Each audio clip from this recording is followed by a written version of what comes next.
My name is Shannon Adamchek, and this is my personal story.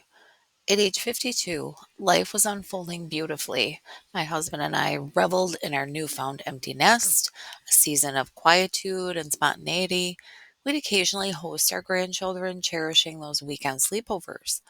But then, on that fateful June evening in 2023, the phone rang, shattering our tranquil existence. The call that changed everything. A DCFS worker's urgent voice crackled through the line.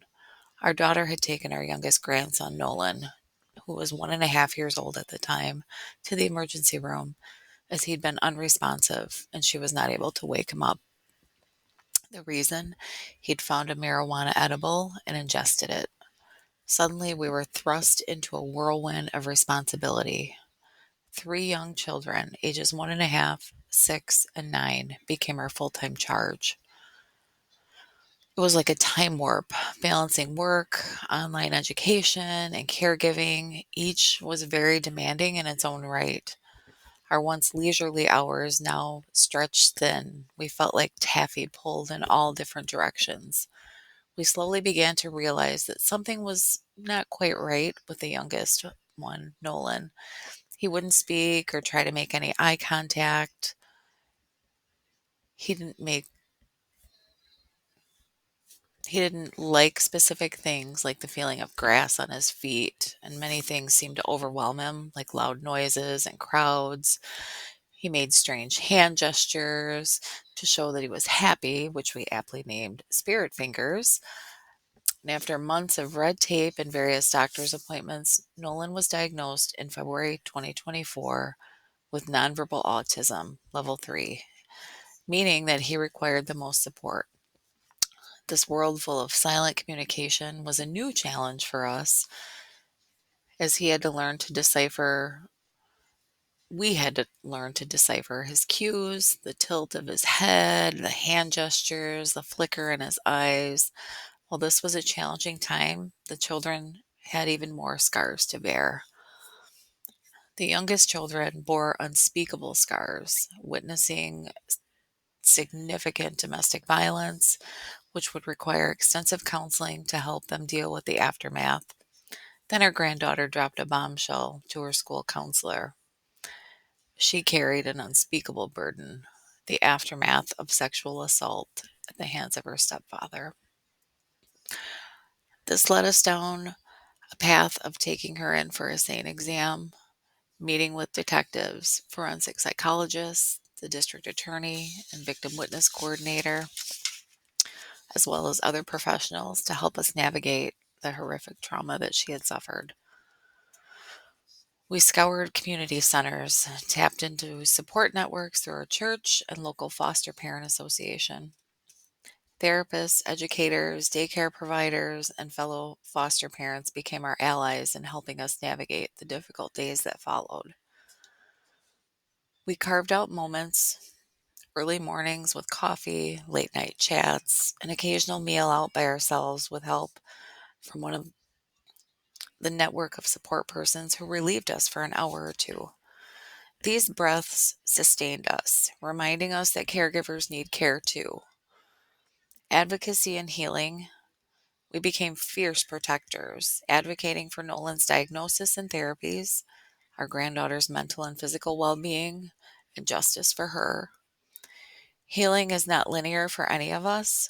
It is becoming a mosaic of small victories, a word spoken, a hand held, eye contact, and a big smile from Nolan was a windfall of joy for us. For Zoe, it's a good day where she feels safe, loved, and protected and isn't reminded of her trauma. That's precious. For David, it's seeing how my husband and I interact with each other and the children using kind words and supporting one another instead of using words and hands as weapons. Unexpected blessings. Nolan's laughter. His giggle, elusive yet precious, echoes through our home.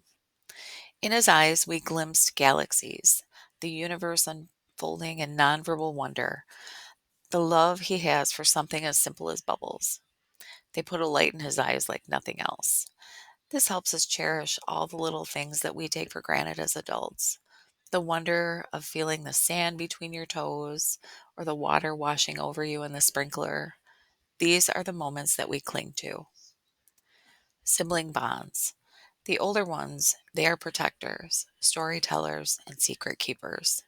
They rely on one another for support and healing, their laughter intertwined with tears and fears of what the future holds, weaves a tapestry of resilience. Our purpose unveiled. Our vocation, more than a job or a role, it was a calling from God.